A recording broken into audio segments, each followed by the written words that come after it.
Boa noite. Como o Badu falou, meu nome é Márcio Alberto. É uma grande alegria estar aqui. Agradeço demais o convite. Alguns eu já conheço, outros não. Venho lá de Padre Miguel, sou da paróquia Maria Mãe da Igreja de São Judas Tadeu. E hoje o tema dessa palestra é a atuação do leigo, né? O leigo exercendo a sua cidadania sob a ótica da doutrina social da Igreja. É um tema muito importante, ainda mais no tempo que nós estamos vivendo. E como é que nós devemos viver a nossa cidadania? Como é que nós devemos exercitar a nossa cidadania neste mundo que nós vivemos tão conturbado? Então, diante desse quadro, de que forma nós poderíamos exercer esta cidadania? Não existe outra maneira que não seja sendo santo. Nós devemos exercer a nossa cidadania em conformidade com aquilo que a Igreja espera de nós. Obrigado.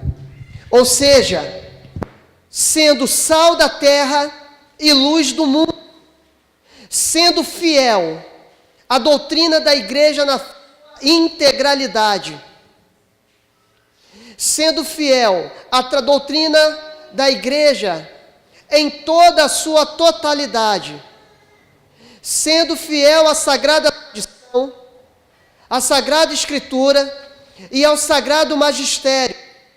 Não existe outra maneira de nós leigos, de nós católicos, exercermos a nossa cidadania. Qualquer outra modalidade ou forma é invencionice. E para nós católicos, invencionices não bastam. E não devemos aderir a elas. Porque foram diversas invencionices que trouxeram fraturas gravíssimas ao seio da Igreja. Então nós devemos ser santos, e essa santidade é consequência direta da nossa fidelidade à revelação, da nossa fidelidade à doutrina de sempre da Igreja. Para nós, não é Cristo sim, Igreja não. É Cristo sim, Igreja também. Pois a Igreja é a nossa mãe, e como mãe e mestra, nós devemos ouvi-la em todas as situações. Se nós estivéssemos exercendo a nossa cidadania como Deus e a Igreja esperam que nós a exerçamos, muitos erros considerados sociais não estariam ocorrendo. Mas a nossa infidelidade está nos causando consequências terríveis. Em última análise, os problemas sociais são problemas morais. Nós estamos colhendo os frutos dos nossos pecados. Essa é a grande verdade. E nós vamos ver isso num documento muito importante para a Igreja. Vocês sabem que na Igreja Católica o meu achismo não tem importância nenhuma. Sabiam disso? O que eu acho pouco importa. Na Igreja Católica, graças a Deus, só vale aquilo que está escrito, aquilo que é magisterial, aquilo que é documento oficial da Igreja. Portanto, ainda que um leigo com 50 doutorados, ainda que um padre, um bispo com 80.000 doutorados, PhD, se ele estiver falando fora disso que está na Sagrada Tradição, na Sagrada Escritura e no Sagrado Magistério, não passa de mera opinião. Portanto, nós não devemos aderir. Agora, Se o que é falado é a voz da igreja, então nós não temos outra opção que não seja de bom grado aderir a esta doutrina. Repito, porque é a única maneira de nós exercermos, enquanto católicos, a nossa cidadania, sendo santos. Não há outra maneira para nós, particularmente, não existe. Então, no documento que inaugurou oficialmente a doutrina social da Igreja, um documento do Papa Leão XIII chamado Rerum Novarum, das coisas novas, nós lemos na conclusão o Papa dizendo: visto que só a religião, como dissemos a princípio, é capaz de arrancar o mal pela raiz. Quem é que arranca o mal pela raiz? A religião cristã, católica. Repito, visto que só a religião, como dissemos a princípio, é capaz de arrancar o mal pela raiz, lembrem-se todos de que a primeira coisa a fazer, atenção, lembrem-se todos que a primeira coisa a fazer é a restauração dos costumes cristãos, sem os quais os meios mais eficazes, sugeridos pela prudência humana, serão pouco aptos para produzir salutares resultados.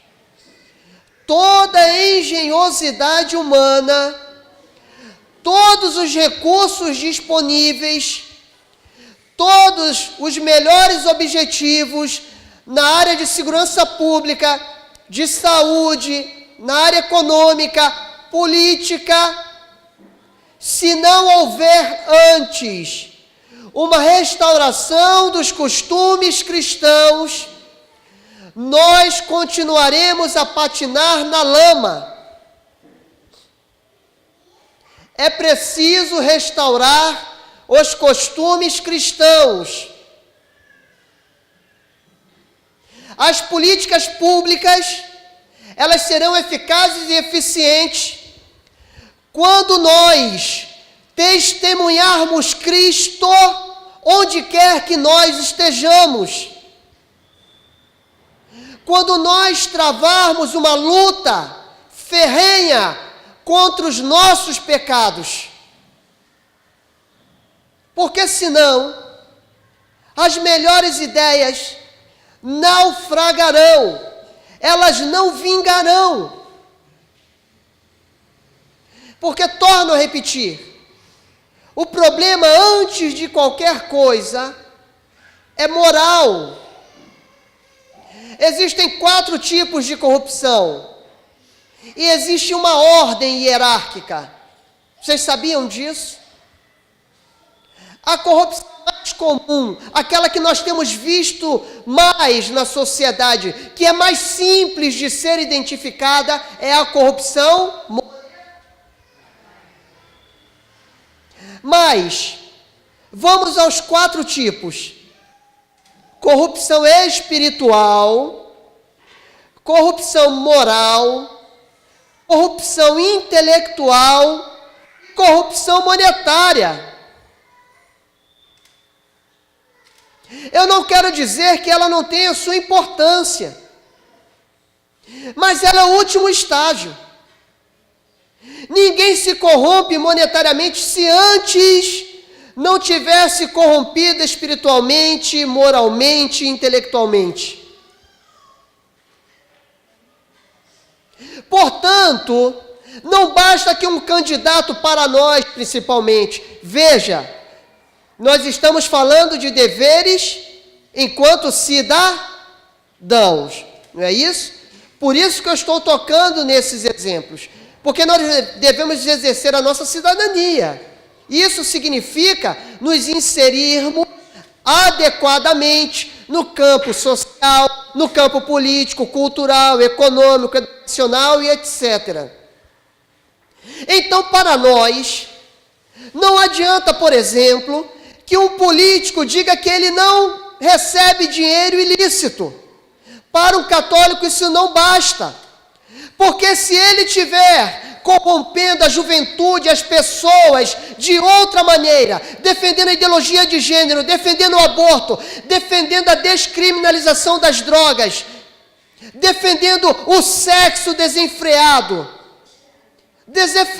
defendendo a bandidolatria, uma sociedade sem virtudes, se ele defende essas bandeiras, para nós não basta ele dizer que ele não recebe dinheiro ilícito. Não basta. Porque o nosso chamamento, a nossa vocação é a santidade. Porque nós somos católicos. É por isso que a fé católica é incompatível com os socialismos e comunismos. Não há compatibilidade. E não sou eu que estou inventando isso. E esses bezerros de ouro que foram construídos precisam ser quebrados. E em nome do Senhor Jesus Cristo o serão, ainda que custe suor, lágrimas e sangue. Senhores, nós já recuamos demais. Eu não sei quem foi que semeou isso no meio do povo católico. Aliás, foi Satanás. De fazer com que as pessoas creiam que na Igreja Católica pode-se fazer o que quiser. Não, não pode. Essa é a Igreja dos Santos. Essa é a Igreja dos Mártires.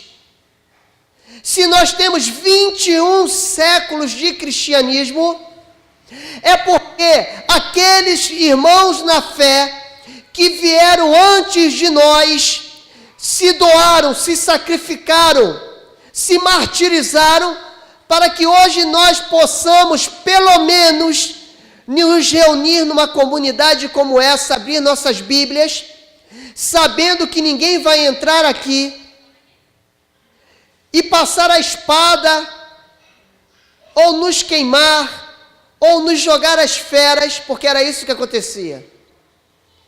Para que hoje qualquer um tenha essa possibilidade de abrir sua Bíblia. Isso foi construído com muito sangue. E amor com amor se paga. A canção fazia uma pergunta semelhante à canção, a última canção, não é isso? E qual seria a nossa resposta? É nos doando, é nos entregando, é dando a nossa vida, é lutando pela santidade.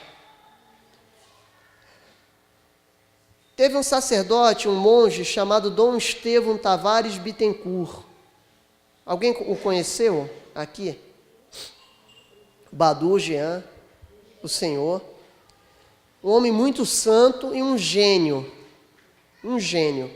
Santo e gênio, é difícil conciliar isso. Ele era extremamente inteligente. Além de inteligente, era um erudito. Além de erudito, acima dessas duas qualidades, ele era um santo. E ele já velhinho, eu consegui confessar com ele. E ele me disse: Márcio, no mundo, nós já temos muitos engenheiros, matemáticos, físicos, químicos, professores, nós temos muito, mas poucos santos. E ele dizia, na confissão, quando um homem se eleva, o mundo se eleva junto com ele. Mas quando esse homem se rebaixa, ele também rebaixa o mundo junto com ele. Então, Márcio, seja santo, Esse é o teu chamado.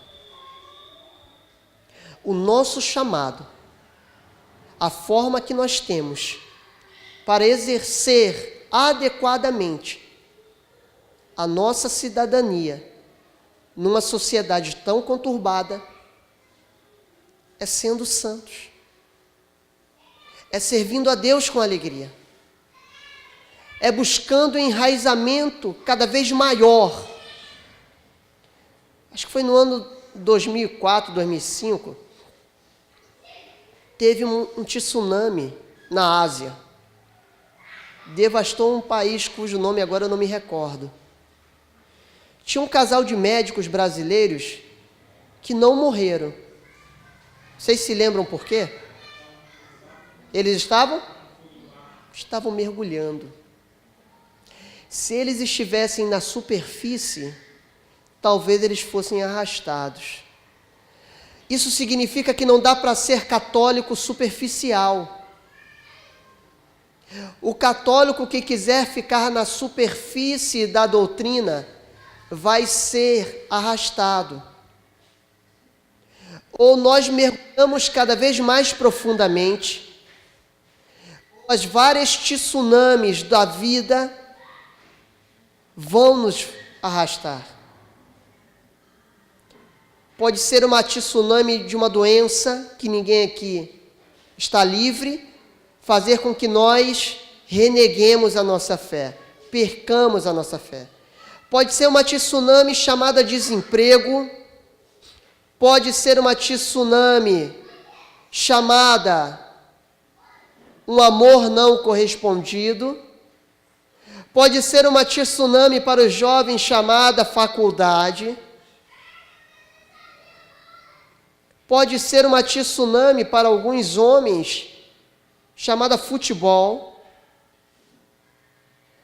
A tsunami pode assumir diversos nomes, mas ela só não vai nos arrastar se nós estivermos enraizados em Cristo Jesus, nosso Senhor, e na igreja. Portanto, é preciso exercitar a nossa cidadania dessa maneira. Alguém trouxe o catecismo? Não? Então tá. Só basta anotar, mas depois, se for o caso, eu passo para o Badu. Deixa o número. No número 2442, 2442 do Catecismo da Igreja Católica, o Catecismo da Igreja Católica diz o seguinte: não cabe aos pastores da igreja intervir diretamente na construção política e na organização da vida social. Não cabe aos pastores. Vocês acham que cabe a quem isso? Quem? Se o catecismo diz que não cabe aos pastores, diretamente cabe a quem? Aos leigos. Perfeito. Essa tarefa, continua o catecismo, faz parte da vocação dos fiéis leigos, é uma vocação, que agem por própria iniciativa com seus concidadãos. Atenção agora. A ação social pode implicar uma pluralidade de caminhos concretos. Então, eu tenho vocação. Tem alguma enfermeira aqui? Tem alguém da área de saúde? Tem algum professor? Então, nós temos 2 professores. Então, provavelmente é a vocação de vocês. Eu sou um inspetor da Polícia Civil do Estado do Rio de Janeiro há 17 anos. Bom, e tem as mais diferentes profissões aqui. Temos donas de casa, enfim. Nós temos uma pluralidade de vocações aqui dentro. Certo. Mas atenção. Essa pluralidade de caminhos concretos terá sempre em vista o bem comum e se conformará com a mensagem evangélica e com a doutrina da igreja. Está vendo que eu não inventei nada? Desde o início. Independente de qual seja a nossa vocação, o nosso chamado, pai, mãe, celibatário, consagrado, professora, policial, dona de casa ou qualquer outra área, independente dessa pluralidade, nós devemos assumir a nossa vocação em conformidade com o Evangelho e com a doutrina da igreja. Porque se assim não for, nós estaremos fora do nosso objetivo principal, que é chegar ao reino dos céus e levar muitos outros. Pecar significa errar o alvo. Nós estaremos literalmente errando o alvo. Então nós vejamos que todos aqui têm a sua importância, independente do chamado, independente de como será exercitada esta cidadania em conformidade com o catolicismo, nós devemos nos esforçar para exercitá-la em santidade. Também na política, principalmente lá. E nós não devemos ter medo da política. Confesso a Deus Todo-Poderoso e a vós, irmãos e irmãs, que pequei muitas vezes por omissão é pecado? Então, se nós nos omitirmos, se nós não ocuparmos esses espaços, também o político, com pessoas realmente consagradas a Deus, que levem realmente a santidade a sério, outras pessoas que não terão essas mesmas finalidades ocuparão esses espaços. Porque no poder não há vácuo. Sendo assim, caríssimo Badô, você fez muito bem em se candidatar. Contanto, e eu tenho certeza, que esse teu querer estava em conformidade com o querer de Deus e que você faria do legislativo uma extensão disso que você já vive aqui. Não há problema algum. Na verdade, a igreja até pede isso. Que os leigos se comprometam. O que diz o catecismo? É o padre que tem que se candidatar? Quem é? Irmãos, nós somos cristãos, não somos cristais. Aqui não pode existir católico Nutella. Tem que ser católico raiz.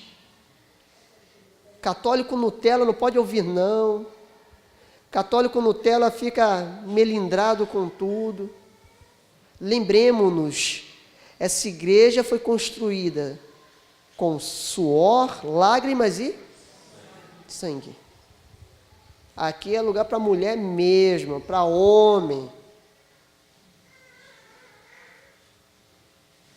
E nós devemos encarar essas realidades de frente. Assim como nos fala o Papa São João Paulo II. Vocês estão vendo que eu estou abrindo os documentos. Esse aqui é a Exortação Apostólica Christi Fidelis Laici, que fala justamente sobre os leigos. E por que eu estou fazendo isso?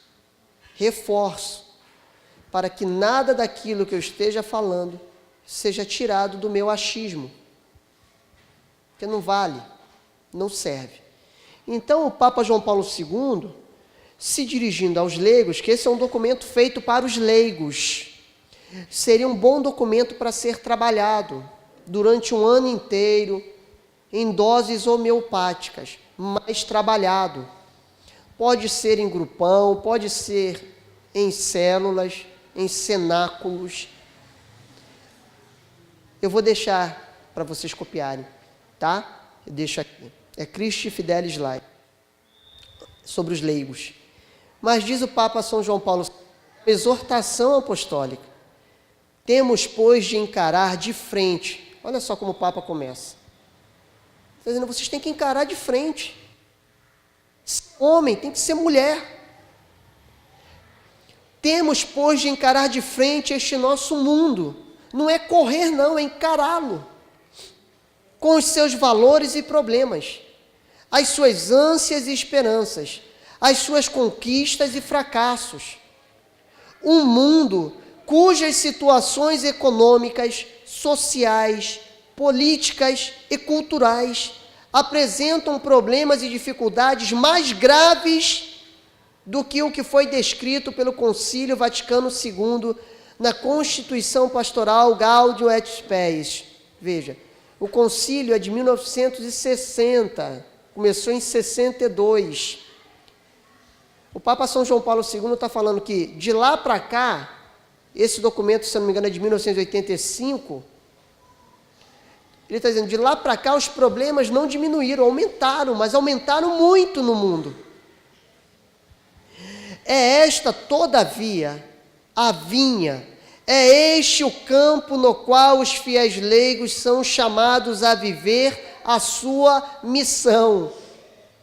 Jesus quer que eles, como todos os seus discípulos, sejam sal da terra e luz do mundo. O Papa está falando, vocês não têm que correr, vocês não têm que se esconder, vocês têm que sair.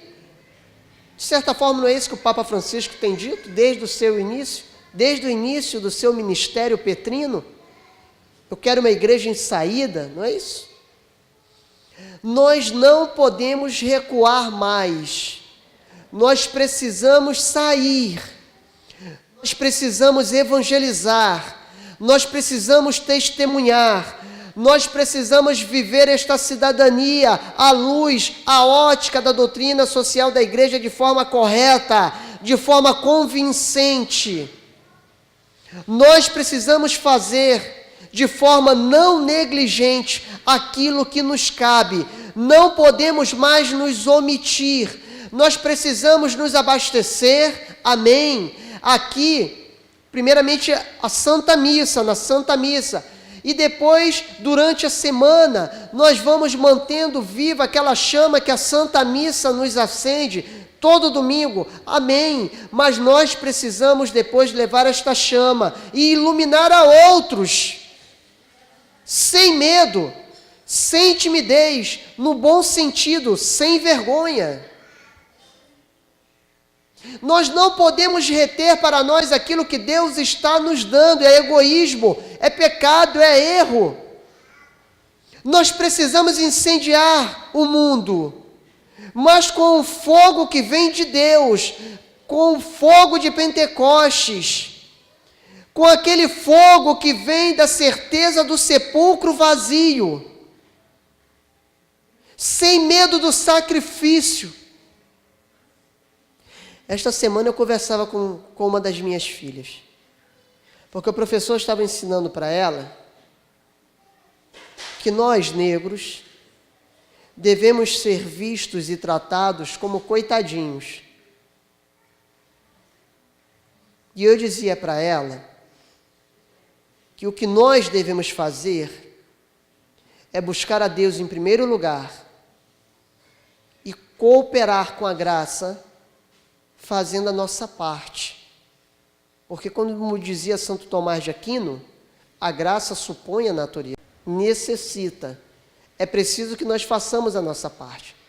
E eu dizia para ela, minha filha, quando teu avô veio para o estado do Rio de Janeiro, porque eu nasci em Recife, em Pernambuco, eu cheguei aqui muito novo, e com 8, 9 anos, família nordestina tem alguns pilares, ou pelo menos tinha antigamente. Deus, família, trabalho e estudo. Família nordestina é assim. Deus, família, trabalho, estudo. Eu não sei se meus irmãos nordestinos perderam isso, mas eu mantenho, eu luto para manter isso. Com 9 anos eu fui trabalhar como auxiliar de marceneiro, imagina. Não há marcenaria, hoje em dia é até raro isso. mas não há 30 e poucos anos atrás. Depois fui estudando e fui jogar bola. Modéstia à parte, eu jogava bem futebol. E aí me levaram para treinar no Campo Grande. Na época ainda tinha um clube chamado Campo Grande. E aí eu fui titular de todas as categorias, só que eu sou magro hoje, imagine há 30 e poucos anos atrás. Era orelha, nariz, joelho e pé, com a canelinha desse tamanho. E o Campo Grande naquela época disse que faria um trabalho para eu ganhar mais corpo e que me matricularia numa escola à noite para facilitar. Foi passando os dias, passando, eu faltando escola, fui reprovado por faltas. Meu pai, Márcio, sai. Mas pai, sai. Porque quais são os pilares? Deus, família, trabalho e sai. Repetiu, sai. Então eu saí da escolinha e fui trabalhar normalmente. Aí depois fui trabalhar no McDonald's, no Barra Shopping, na década de 90. Pegava 9 da manhã, com 16 anos, na época podia, minha mãe assinou, então ela se responsabilizou por isso. Eu trabalhava de 9, depois o gerente chegava e falava assim, olha, tem como ficar para o fechamento? Eu trabalhava de 9 até 11h30 da noite. Aí depois, foi passando o tempo, eu deixei de ser MEC escravo, né? Foi nessa época que surgiu esse apelido de MEC escravo. Fui fazer um concurso, passei para o Correios, para auxiliar de triagem e transbordo do Correio. Eu trabalhava lá na Presidente Vargas. Aí passou um tempo, saí dos Correios, fui para a Polícia Civil, onde estou até hoje. Aí, estudando em casa, eu passei para História no FRJ. Aí saí porque quis. Isso é uma outra história. Para manter minha sanidade mental, eu saí. Porque, veja, nós temos 4 filhos. Está vindo a Ana Beatriz, que nasce essa semana. Eu saía de casa, vou abrir um parênteses bem rápido, saía de casa, meus filhos estavam dormindo e minha esposa também. Trabalhava na DEAN Centro, lá na Praça Tiradentes, Delegacia de Mulheres na Praça Tiradentes. Dali, quando eu saía da DEAN, eu ia para o IFIX, que fica ali próximo, no Largo de São Francisco, onde fica a Faculdade de História da UFRJ. Depois, ia andando até a Central do Brasil, pegava o trem novamente, chegava em casa, descia em Padre Miguel, pegava um mototáxi ou uma Kombi, o que passasse primeiro, chegava em casa, minha esposa e meus filhos dormindo. E aí a semana inteira isso. Para ouvir mentira no IFIX. Para ouvir sobre ideologia de gênero. Para ouvir que a prostituição deve ser profissionalizada como qualquer outra profissão, porque tem a mesma dignidade. Para ouvir absurdos como esse, que a igreja matou milhões na Inquisição. E então eu falei, caramba, eu estou com uma certa idade, tenho meus filhos, minha família, e saí de lá e fui para a Universidade Católica de Petrópolis fazer história à distância. Então é melhor. Hoje eu estou estudando, um filho está pendurado no lustre, o outro está quebrando a televisão, o outro está rasgando o sofá, mas pelo menos eu estou em casa. Está entendendo? Então, na minha situação, não estou aconselhando nenhum jovem que esteja estudando lá, o único conselho que eu vou dar é que sejam firmes, que não se deslumbrem com aquilo. Estou lá, tudo estudando em casa. Polícia Civil, nós vivemos um período, quando eu passei para a Polícia Civil, eu estou falando sobre sacrifício, tá? Não percam a linha, se eu perder vocês me lembrem. Então, quando eu passei para a Polícia Civil, eu tinha saído dos Correios, fui para uma empresa, não deu certo, fui demitido, meu pai estava passando um período financeiro terrível, eu sem dinheiro nenhum me matriculei no curso chamado Academia do Concurso Público, não sei se vocês conhecem, fica lá no centro da cidade. E aí foram 2 meses, 3 meses de curso, eu nunca tinha visto direito na minha vida, nenhuma área do direito. Quando acabou o curso, eu cheguei para o dono do curso e falei assim, olha, Fábio, eu estou passando uma situação financeira muito terrível junto com a minha família. Eu gostaria de continuar cursando, porque eu preciso tirar dúvidas em algumas matérias, só que eu não tenho dinheiro. Eu posso pagar trabalhando para vocês, ou se o senhor deixar, me ajudando, me dando uma bolsa. De outra forma, eu não tenho. Ele falou, Márcio, Você quer? Eu falei, quero. Ele pode ir então. Tá, assinou, me deu uma bolsa de 100%. Só que aí eu não tinha dinheiro. Como eu queria passar, eu chegava no curso 9 da manhã, saía 10 da noite. Eu comprava um biscoito creme cracker, levava para o curso, e a cada 2 horas eu comia um biscoito e tome-lhe água. E tome-lhe água para dentro. E como é um curso de uma galera que tem uma certa grana, todo mundo lanchando, eu falo, não vou nem sair da sala, senão eu vou desmaiar de olhar eles comendo um hambúrguer. E aí, a hora, creme crack e água. Muita água mesmo. E assim durante 2 meses nessa batida. Já dá para imaginar também como eu fiquei, né? Assim, o cinto, eu tinha que chegar em casa e furar com ferro. A cada semana eu tinha que fazer um novo furo no cinto. E aí fui dando esses exemplos para minha filha. E chegou mais um exemplo. Falei, filha, e depois de rezar, e depois de discernir, e depois de 20 e tantos anos como catequista, eu senti um chamado para a política. E muitas pessoas disseram que eu era louco. E quantas vezes, o Jean está ali atrás, nós fomos humilhados, mesmo na porta de paróquias. Humilhados.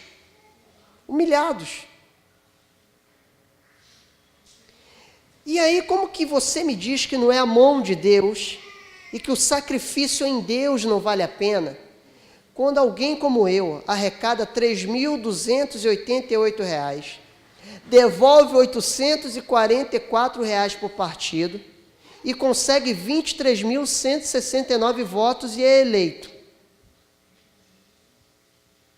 Isso é pura providência. Isso é pura graça. Mas veja o sacrifício em Deus. E eu falava, filha, o que nós temos que fazer é isso. É nos sacrificar. É estudar, é rezar, é consagrar nossa vida a Deus, é buscá-lo. Quanto mais nós nos entregarmos a Ele, mais nós experimentaremos a sua providência, a sua graça. Mas o mundo hoje em dia, e alguns católicos Nutella não conseguem mais ouvir a palavra sacrifício. Existem algumas igrejas até que a placa principal de propaganda é pare de sofrer. Mas como? Como? Porque nós só iremos ressuscitar se nos deixarmos crucificar. A cruz do outro lado está vazia, não está? É porque está faltando a gente aqui. O lado dele já foi preenchido. Falta o nosso. É assim que a ressurreição acontecerá. Ninguém chega na Páscoa sem passar antes pela Quaresma. Não tem como pular fases. Então nós precisamos ser católicos firmes, que não tenham medo de encarar a realidade. Mas nós precisamos também renunciar àquilo que impede que nós sejamos cidadãos de acordo com o coração de Deus e de acordo com a doutrina social da igreja. É preciso renunciar àquilo que impede isso. Nós não podemos ter medo de Deus, nem da sua igreja, nem de buscá-lo cada vez mais com afinco. Não dá para ser católico meio barro, meio tijolo. Ou sejamos quentes ou sejamos frios, porque morno o que Deus faz? Vomita. Horrível.